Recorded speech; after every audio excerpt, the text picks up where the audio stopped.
எல்லாருக்கும் வணக்கம். இன்றைக்கி வீடியோவில் ஒரு ஹெல்த்தி ரெசிபி தான் பார்க்க போகிறோம். என்ன ரெசிபினா பிரண்டை துவையல். இதில் நார்ச்சத்து அதிகமாக இருக்கிறதுனால உடம்புக்கு அவ்வளோ நல்லது. மூட்டு வலி இருக்கவங்க, ஜாயின்ட் பெயின் இருக்கவங்க இதை டெய்லி சாப்பிட்டு வர வர இயற்கையாகவே வலி குறையும். இதுக்காக நீங்கள் ஹாஸ்பிட்டல் போகணுன்ற அவசியமும் இருக்காது, டேப்லெட் எடுக்கணுன்ற தேவையும் இருக்காது. இது எப்படி செய்யலாங்கிறத இந்த வீடியோவில் பார்க்கலாம். ஒரு கடாயில் எண்ணெய் விட்டு சின்ன வெங்காயமும் பூண்டும் சேர்த்து கோல்டன் ப்ரௌன் ஆகிற வரைக்கும் நல்லா வதக்கிக்கோங்க.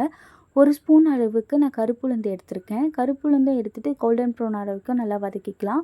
காரத்துக்கு ஏற்ப காஞ்ச மிளகாயும் புளியும் சேர்த்து நல்லா வதக்கி ஒரு பிளேட்டில் எடுத்துக்கலாம். அதே கடாயில் எண்ணெய் விட்டு பிரண்டையை போட்டு துவண்டு போகிற அளவுக்கு நல்லா வதக்கிட்டு இதை நல்லா ஆற வச்சுருவோம். ஆறுனதுக்கப்புறம் ஒரு மிக்ஸி ஜாரில் இது எல்லாத்தையும் ஒட்டுக்காக சேர்த்து தேவைக்கேற்ப உப்பு ஆட் பண்ணி நம்ம துவையல் பதத்துக்கு அரைச்சிக்கலாம். துவையல் பதத்தில் அரைக்கிறதுனால இது நம்ம 10 நாளைக்கு யூஸ் பண்ணிக்கலாம். ஸோ நீங்கள் டெய்லியுமே அரைக்கணுன்ற அவசியமே இல்லை. 10 நாளைக்கு ஒரு முறை நீங்கள் அரைச்சிட்டு டெய்லி சாப்பிட்டு வர வர இதுக்கான பெனிஃபிட்ஸ் கண்டிப்பாக கிடைக்கும்.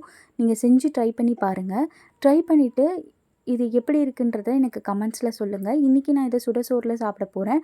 சுடசோறில் மட்டும் இல்லாமல் நம்ம இது தோசை, இட்லி அந்த மாதிரி நம்ம டிஃபன் ஐட்டம்ஸ்க்கும் நம்ம சேர்த்து சாப்பிட்டோன்னா அது நல்லாவே இருக்கும்.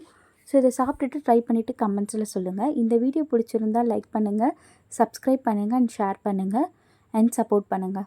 தேங்க்யூ.